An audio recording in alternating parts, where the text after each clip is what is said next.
You're listening to a Frequency Podcast Network production. I come home from work, my car's gone. That was my first red flag. What's going on? My camera didn't ding. It didn't go off at me to alert me that I was home. So I was like, what's going on? Something is really wrong here. And I didn't see the van. And I'm like, okay, so I'm spamming him. I'm spamming my friend. I'm like going absolutely nuts. And I'm thinking to myself initially, well, he's not just going to go and steal my car and not come back.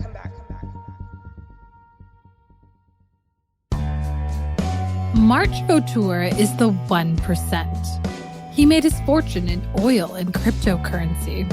He's handsome, charming, and has a heart of gold. It's hard to believe he's still single. Only it isn't, because March isn't real. He's a serial grifter and romance con artist who's tricked women and men across Canada, the US, Vietnam, and the Czech Republic out of over $1 million. And that's just what we know of. His trail of destruction has led to heartbreak, bankruptcies, foreclosures, and even PTSD. He said, do you know what I do to cats that do shit like this? I kill them. And I always think, like, did you kill my cat, you son of a... My name is Amelia King. And I'm Maggie Reed. And you're listening to our 4-episode update to Season 1 of Catch 'Em If You Can. For the last 3 years, we've been burning the midnight oil to uncover the story of Canadian conman Marcel André Vautour. Marcel has many aliases: Andre, Dre, Mark with a C, Mark with a K, and of course, most famously, March. We've been working alongside 3 unstoppable women: Jody McMullen, Kim Nicholson, and Andrea Speranza. Together, we've formed a tight-knit unit of strength, support, and investigative power, swimming against the current of a justice system that appears to have little interest in stopping serial fraudsters like Marcel. And since last season, our tight-knit group expanded by 2. Emilia and I were literally giving birth to our babies just as our first episode went live. This has been a wild journey for us. So much has happened in the case since we last spoke. A big question mark at the end of last season was, where in the world is Marcel André Vautour? So, dear listeners, let's go back to where we left off. In Season 1, we met Andrea Speranza, a no-nonsense fire captain from Nova Scotia who met March Hébert by chance at a Tim Hortons in August 2018. He gets in your head, and he just finds out what you're about and feeds you that, and just whatever you like, he likes. We met Kim Nicholson, a fearless registered nurse from British Columbia, who met a charming man named Andre while crossing Canada by train. The people on Via Rail knew him. They knew what he ordered to drink, so that gave him a sense of importance as well. And then we met Jody McMullen, a recently divorced health information officer from Kelowna, who, after some convincing from her friends, tried online dating for the first time and found Dre. You know, it still wasn't processing that I was a target. Like, I was never loved by him. And of course, we met others too. Marjolaine from Quebec, who was promised a management job on the rigs and sold everything to make it happen. We met JB and Marcia at the campground. And Frances, who Marcel met when she was just 8 years old. We heard from his childhood neighbor and other people who unwittingly signed off on his cons without knowing they were even part of them, like Marcia from Nova Scotia. So when Andrea finally called me, March had told her that the reason he was at the campground was because I was his stepmother. And we met Fan and Andre, tracked Marcel down to Toronto, and documented a real-time crusade to get local police to do something, to take this seriously. That's how we got this tape of Marcel's real voice. So for me, because I know you guys were students and don't have a lot of money, what I decided to do, which I told you, was to work Mike's hours. You'll remember that the criminal justice system failed us, and Marcel was in the wind again. Since we last knew of Marcel's whereabouts in 2020, there was a global pandemic. We've often wondered, how does someone like Marcel do what he does in a world like this? Remember, he travels the world, meets his victims in person, stays at hostels. He typically uses other people to corroborate his cons. As we recorded our last episode, Jody was still pushing for a Canada-wide warrant in her case, pressing for updates and hearing crickets. And just as things started to feel hopeless, a new tip surfaced that helped piece together what Marcel has been up to. Marcel's latest victim was another single mother from British Columbia. The young mom was too nervous at the time to share her story, but after connecting with Jody, she found the confidence to go public. That decision turned out to be pivotal, setting off a string of events that led us to where we are now. Over the next 4 episodes, we're going to tell you everything that's happened since season 1 aired. And it's a lot, so buckle up. We dive into Marcel's new MO, we hear tips from fans of the podcast turned detectives, we hear from new victims, and we follow our real-time crusade to catch him. We don't want to completely spill the beans, but our twisty-turny journey finds us face-to-face with the elusive man we've been chasing for 3 years. This crazy whirlwind starts in January 2022 with Kyra, the single mom from British Columbia who's been working multiple jobs to build a better life for her kids. Her tip to us set off a sequence of events that has us closer than ever to getting some justice. This is Kyra's story. Chapter 8, The Switch-Up. 6 days a week I work usually, sometimes 7. A lot of the times I don't get a break.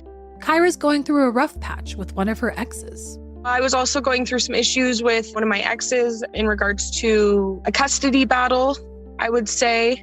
So I was trying to get my son back from him, which was pretty difficult. One day, out of the blue, she gets a desperate and unusual call from a close friend. My friend reached out to me and he said that, I have this friend of mine. He's homeless right now. He's living in a van with his son. His son is coming off of drugs. They need somewhere to go. He's got these problems with his health. He has to be relatively close to a hospital. I know you live close to a hospital. Do you mind if he stays in your driveway? Kyra tells her friend she wants to meet the father-son duo before agreeing to anything. So, on a cold day in January, she drives up to Surrey. And that's when she meets a man named Frenchie and his son, Pinky. It was actually at friend's house, outside of it, and he came into my truck to meet me. Kyra's first impression of the man who called himself Frenchie really surprised me. He seemed like a weak, frail man that was going through a lot. He seemed wise beyond his years, that he had a lot to offer. He seemed like a loving person that cared about his son, and that he'd been through a lot, per se, and that he was trying to better his life for both of them. He was very, gray in the face, pale, but he seemed pretty weak, pretty sick. This is a very different Marcel than we're used to hearing about. If you remember, he typically poses as this very wealthy, highly successful man whose money is tied up in Vietnam. Now, he's saying he's homeless. The man also tells Kyra he's suffering from Crohn's. Of course we've heard this before. She feels compelled to help. I felt bad. I have family and friends that they have gone down the wrong path and been able to overcome it and become, productive members of society. And, I figure what's one more person to help? She decides to allow the duo to stay at her place under the condition that it would only be for a short time. He said it would only be for a few months until he can get his doctor stuff sorted out to go back to Ontario. So Marcel, aka Frenchie, is traveling with someone he claims is his son. But we know from speaking to his wife that Marcel's son is still a minor and lives in Quebec. So who is Pinky? This isn't the first time we've heard of Marcel taking a younger male under his wing. Remember the story of JB from France, who Marcel abandons in Nova Scotia after disappearing on Andrea? Listen to the similarities between the description that Kyra gives of Pinky and what Andrea and Marsha told us of JB. Marcel definitely has a type. He was quiet, reserved. I don't think he said anything at all, unless spoken to by Frenchie. Kyra says Pinky looked disheveled, like he'd been living on the streets, ripped clothes, not so clean teeth. Frenchie, on the other hand, looked put together. He had a black puffy jacket. I think it was Eddie Bauer. He had always wore a face mask. He had a big beard with gray in it. His head was shaved, like not all the way down to the grain, but you could still see like the hairs. Jeans mostly, and he wore runners. I think they were Nikes. It took 2 weeks before she was finally joined by the father-son duo because Frenchie says he's been in and out of the hospital. When they finally arrive, she has some rules for her house guests. He was only to go in to shower and use the bathroom. At nighttime, I explained to him I locked the door. That was very strict for about the first month. So Pinky and Frenchie stay in the back of their van during the day. It's parked on Kyra's driveway. I'll let her paint a picture of his new digs. It was a silver Chevy Uplander, like 2006 or something like that. They completely gutted the back of it, so there were no back seats. And they built like this makeshift bunk thing, which was really, really weird. It looked like a terrible prison cell. I looked at it one day and I was like, how do you sleep in that? Like, I couldn't imagine. And, you know, they would bring these little heaters, the space heaters into the van. And I guess they melted their sleeping bags a few times by it because that's how crammed it was back there. How the mighty have fallen. Her new house guest respected her rules for a few weeks. And then Kyra starts to soften. But once he started like opening up and charming me, of course, he told me he was from Quebec. And he told me that his real name is Mark, and I was free to call him Mark if I wanted to. You can call me Mark. She finds herself growing closer with the strange twosome. And when Frenchie hears of Kyra's custody problem, he jumps in immediately to help. So he gave me this link, and he says, I have this really great lawyer. He's helped me with all sorts of stuff. I have a really good lawyer. He's made it so I've only spent, a couple of days or a couple months or something in jail. Frenchie says he can take care of everything for Kyra and be the one to communicate with him, given his existing relationship with the lawyer. He says, look, if you let me talk to him, I can get you a better deal. I can get a better deal for you. Just send over the retainer with your statement. So she does.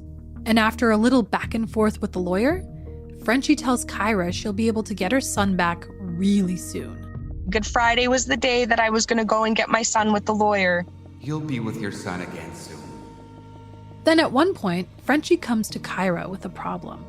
I mean, it's really cold. He came to me. He said, Pinky's stupid. He's going to light us on fire. And now the cord's not working, so the van's not charging, and I don't want to kill the battery. He gave me some sob story that he was going to have to go somewhere and stay somewhere else. And I was like, oh, okay. And then he says, well, I mean, unless you don't mind us sleeping on the couch. And I was like, well, like, I'm not here, so like, I don't really mind. And from that day on, Frenchie and Pinky got to stay inside the house. She recounts that the people in her life really liked Frenchie. My mom said he was a wonderful guy. He was a really great guy. He is charming and charismatic and has interesting stories. Frenchie says he's in the storage locker business. Throughout the time he's with Kyra, he's always coming up with schemes to make quick money. You buy the locker with all these random people's stuff that they couldn't afford to pay their storage locker for, and you go and sell it at the flea market. Frenchie tells Kyra they'll split the cost of buying the locker contents and then share the profits. She also recalls that Frenchie was into quite the buffet of party drugs during his stay. He smoked weed, he did cocaine, mushrooms, ketamine. As time goes on, Frenchie reveals a lot about his past, stuff Kyra really doesn't like. He said he was in the military when he was a teenager. He was a wealthy businessman at one point as well when he came out of the military. And he had his poop in a group, basically. And once he got mixed up with the wrong people and the wrong choices is when he lost everyone. I remember one thing, this conversation definitely sticks out to me because it was right around the time that he had given me a link to this lawyer. I said, how do you do it going this long without seeing or talking to your kids? I said, like, I can't, like, I couldn't fathom because I was going through a lot at that time and I really missed my son. It was really hard on me. And I said, how do you do it? And he says, oh, they don't miss me. He reveals some disturbing things. He said he ripped off a lot of really bad people and hurt and killed a lot of really bad people and was paying the consequences for it, was on the run. There was provinces he couldn't go to because he had warrants for murder and drug dealing. Kyra becomes increasingly annoyed with Frenchie's stories, and she doesn't believe all of them either. After I've worked all day and I've had all the mental stimulation and physical stimulation at work, I don't want to listen to a lot of the stories. Not only that, but like some of them seemed a little far-fetched, and then other times there were things that I didn't want to hear, right? That he would claim are from his past. And he's not like that anymore. And, you know, it was just things that I didn't want to be around. I didn't want to associate with, per se, like the drug stuff and the killing stuff. I was like, if it's in your past, we're going to leave it there and we're going to stop talking about it. At one point, Kyra is gearing up to move house. Frenchie offers to help her. And while she appreciates the offer, she's weary of having two almost strangers access her private things.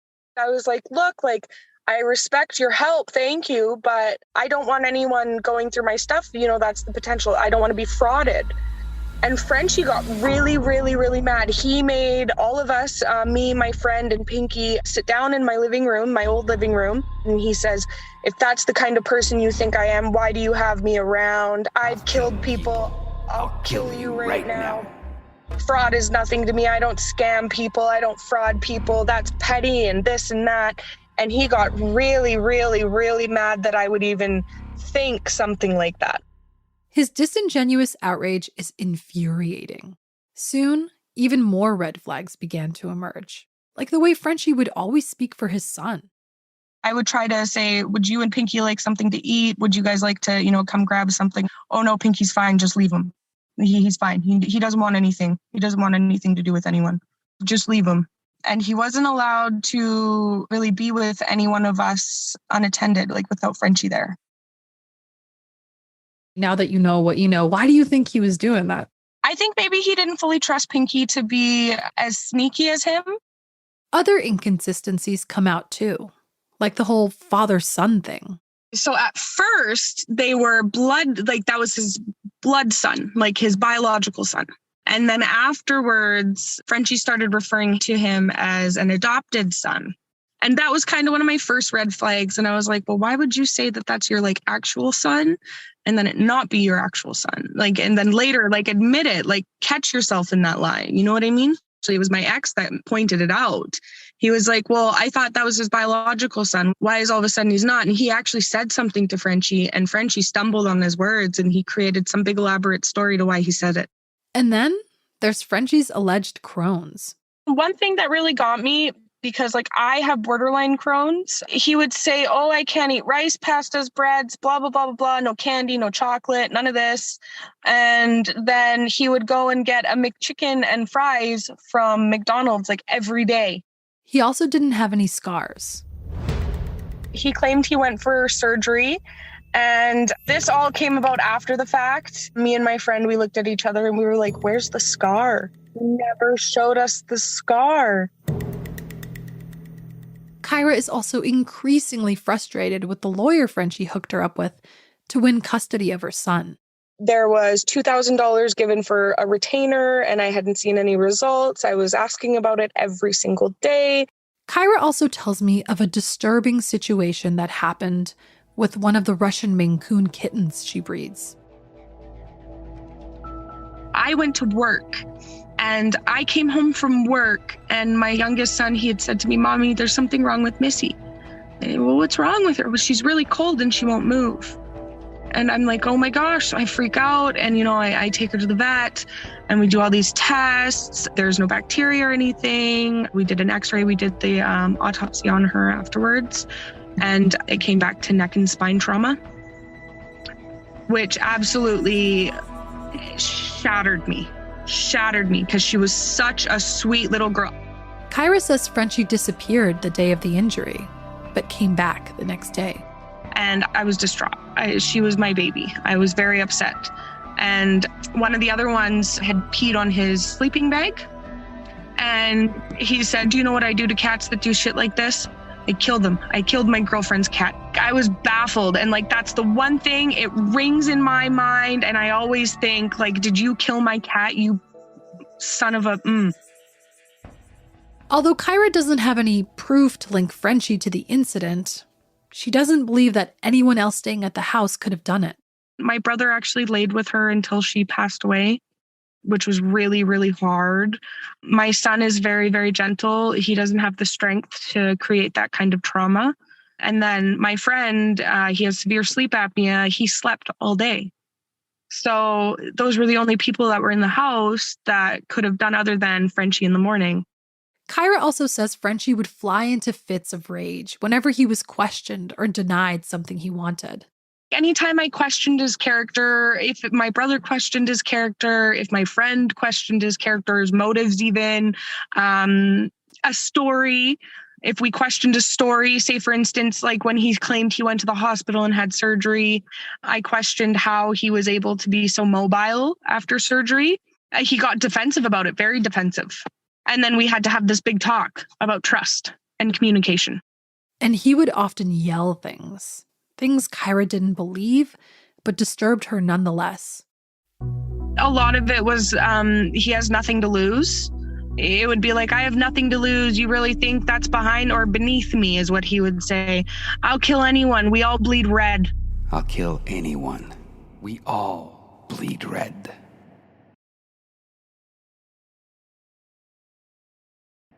Although Kyra and Frenchie's relationship has deteriorated significantly, she's doing everything in her power to make it to Good Friday, the day Frenchie set up for the custody exchange, where the lawyer would release her son back into her care with a custody order.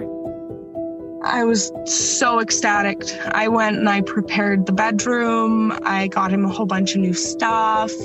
I was so excited. I had missed him so much. It had been 3 months at that time since I'd seen him, and I was traumatized without him. And that Good Friday, it devastated me. It really did. Good Friday was fast approaching. The next thing you know, I think it was the Thursday before Good Friday rolls around. I come home from work. My car's gone. That was my first red flag. What's going on? My camera didn't ding. It didn't go off at me to alert me that I was home. So I was like, what's going on? Something is really wrong here. And I didn't see the van. And I'm like, okay, so I'm spamming him. I'm spamming my friend. I'm spamming my ex. I'm like going absolutely nuts. And I'm thinking to myself initially, well, he's not just going to go and steal my car and not come back. Like, he's probably just borrowed it. You know, something's going on maybe with his Crohn's. I'll give him a day. But this lawyer guy's got to be, you know, real. She started mobilizing to connect with the lawyer directly. I got to reach out to him at least. I couldn't figure out how to get a hold of anybody. There was nothing in the courts. I called a lot of the court places to see if anything had been filed. Nothing had been filed. I was devastated, absolutely devastated. She says Frenchie showed her a professional-looking website for the lawyer, but she couldn't find a trace of it in her history. She'd been to that site so many times. I typed in keywords that I kind of remembered because he said the lawyer worked out of Vancouver. That's where the office was. I typed in everything I could think of and nothing came up. It was gone from my history and on Google. And soon, her worst nightmare was confirmed. Good Friday rolls around and lo and behold, nothing. He was completely dropped off of the face of the earth. To add insult to injury, that same day when she went to make a purchase for her other son, her card was declined. I'm like, why is this declining? This doesn't make any sense. So I go onto my app and I look and I'm like, who? I was like, I didn't send him. I reported the e-transfer immediately. Like immediately I reported it. And I'm like, what is going on? Like, this is my entire paycheck, my entire tax return. Frenchie had e-transferred himself money from her account. In total, Kyra is in the hole for almost $50,000. The storage lockers, which she never saw profits from, and the loan that Kyra still owed on her now missing car, a 2019 Hyundai Tucson, which wasn't insured at the time. Plus, she had purchased other miscellaneous things for him, like cell phones, and never saw a penny in return. She is beside herself. I felt so ashamed and belittled that I didn't want to be alive at that time. Like I felt so betrayed that I felt like, wow, if I'm not stupid for this to happen, then what is the point of me even breathing, right? Soon after the discovery, Kyra calls her friend, the one that introduced her to Frenchie and Pinky, to vent and to ask whether he's heard from them. Her friend used to do drugs and party with Frenchie in downtown Vancouver. They also got involved in some low-level scams. While they're talking about his disappearance with her money and her car, her friend sends Kyra a link to the Stop the March Madness campaign, organized by Andrea, Kim, and Jody. I questioned him right away. How did you find that? Where did that come from? Like, he was like, oh, I typed in, he's like, he gave me his real name is what he said to me at first. He gave me his real name, so I just typed in his real name. And that's what I found. It turns out that Kyra's friend knew a little bit more about Frenchie's past than he was letting on, including his real name, Marcel Vautour. Marcel had revealed to him that he used to do romance cons, but he claimed he didn't do that anymore. I made my friend talk to me about it eventually when I finally kind of opened up, as far as saying that he only went after, and I hate because it crushes me, it makes me feel sick to even say it, stupid, old, ugly women. Stupid, old, ugly women. Disgusting. In that one comment, we know exactly who Marcel André Vautour is. After finding all of this out, Kyra immediately went to the banks and to the police. I said to the banks, I'm not just going to go and give my entire tax return and my entire paycheck to a friend. This doesn't make any sense. Why can't you get me my money back? I didn't send this. It's hard to prove it because it was an e-transfer. And they said, well, we have third factor authentication. And because we have that set up, we don't have to help you, basically. We heard the same thing in Jody's case.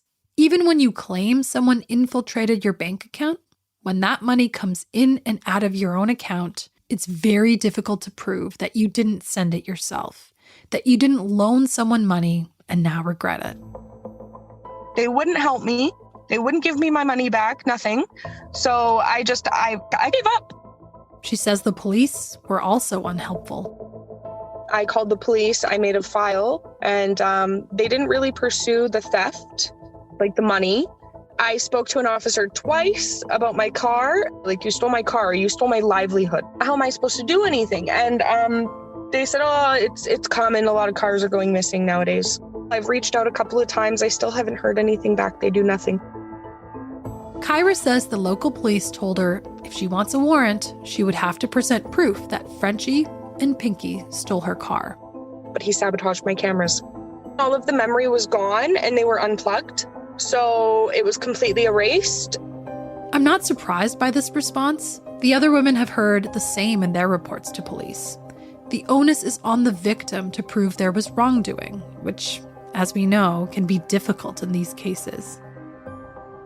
Now looking back, Kyra realized she essentially gave Marcel open license to steal from her. I gave him this big, long statement for the custody battle for my son. And with all of my information, with all of the opposing party's information as well, all of my son's information, everything, like almost down, like I basically could have just given him my social insurance number and said, here you go, type thing. This hits Kyra pretty hard. He preyed on her at her most vulnerable, on the brink of losing her son to steal her information. So on top of the storage locker scam, the custody scam, and his usual phone scam, where he gets people to purchase phones for him under their own name, I asked Kyra if she can remember any other schemes. She remembered another story Marcel had told her. He said he couldn't go to Quebec And he actually told me a story that before he met Pinky, he was in Quebec and he had an interaction with the police there. He used a fake name with a fake ID and was completely fine, and he was going to stay. He claimed to Kyra that he does this all the time. He says he goes through a lot of them. He said he has a guy that he orders, like if one of them gets compromised, he'll go and see the guy and he'll get a new one, sometimes 3 at a time. His guy's name is Big Mike, a recurring character in Marcel's stories. Usually he says his name is Mike Martin. He's been a best buddy, a coworker, an employee. And if you remember Marcia, who managed the campground in Nova Scotia, someone fraudulently applied for a second credit card on Marcia's account with the name Mike Martin. I asked Kyra if there's anything else she remembers that could help us track him down. So what they do is they go to each province and they go to a homeless shelter. As soon as they're in a homeless shelter, their first night in a homeless shelter, they're eligible for welfare. So they stay in that shelter until they get on welfare, and they'll have welfare coming from all different provinces into one account. Marcel claimed that he and Pinky had been successful with this scam in 3 provinces already. Saskatchewan, Manitoba, and Quebec. She suspects they headed east, maybe to Saskatchewan, to pick up one of Pinky's welfare checks, because that's where he's originally from. But she also says it's quite possible they're headed to Ontario. I make a mental note that he's headed east because it might help us track Marcel's movement. Kyra is still picking up the pieces from the impact her 3-month stint with Marcel Vautour had on her life. Well, it's destroyed my credit, which I've kind of come to terms with. I need to repair it. I'm in the process of debt consolidation.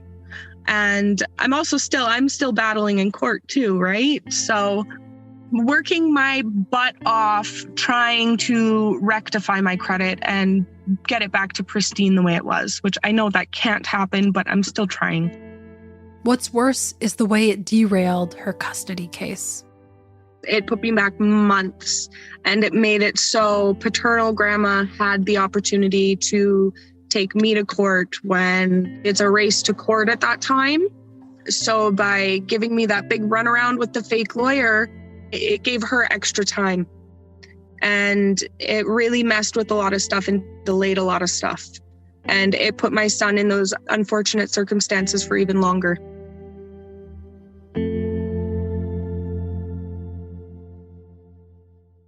After getting the Stop the March Madness campaign link from her friend, she immediately contacted Andrea, who then shared her contact with Jody. She found understanding and compassion. It left her feeling motivated. I realized, wow, there's a big team out there. I realized, okay, we got to get this guy.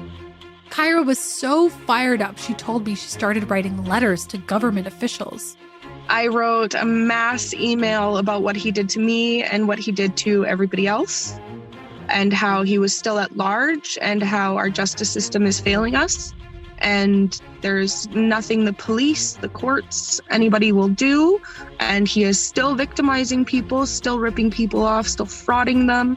I went onto Facebook, I went onto Google, as far as premiers, MLAs, MPs, all over Canada. And just, screaming for help, like, help us. Like, the police won't help. You guys are supposed to be here for us, and you're not helping us either. And there was nothing they could do. I think I got a few replies back, and the most I got was to reach out to local law enforcement. I ask her whether she thinks Pinky is complicit in Marcel's schemes, or whether he might be a victim too. I thought he manipulated Pinky, and he was making Pinky do these things that Pinky didn't want to do. I really feel for Pinky, because regardless if he's wrapped up in it intentionally or not, I really thought, and I hope I'm still wrong, but I still kind of have that feeling that he's not the same kind of guy as Frenchie. There's one thing I can't wrap my head around. Marcel usually pretends he's some captain of industry, and here he is pretending to be a homeless man working with an accomplice. So what's the reason for the switch up? I think it's more for a switch in victims to change the people he's going after. because people are catching on and are talking about it. And a lot of the times lower down people that, keep their nose out of business and just work all the time and, are caring, empathetic. They don't really pay attention to a whole lot of stuff like that. Like me, for one, I'm a really good example. I don't pay attention to a lot of the media stuff. I put my nose to the grindstone. I work. I make a living for my kids to provide a life for them. She also tells me that during her time knowing them, Pinky did most of Marcel's boots on the ground work. He'd be the one at the flea market, on the streets. They'd use Pinky's accounts for everything. Marcel clearly is watching his back and being careful. Kyra said he literally hides behind his COVID mask and is never seen with that one in public, even in the open air. Now, all Kyra wants is justice, not just for herself, but for the others. All I want to see is handcuffs, and I want to see the look of disappointment and sadness, and I want to see that same face. I want to see those same feelings shed over him that he caused to me and everyone else. In Kyra's case, like the others, justice is elusive. There's so little recourse for these victims. The only solace seems to be in the community of shared struggle they're creating from coast to coast.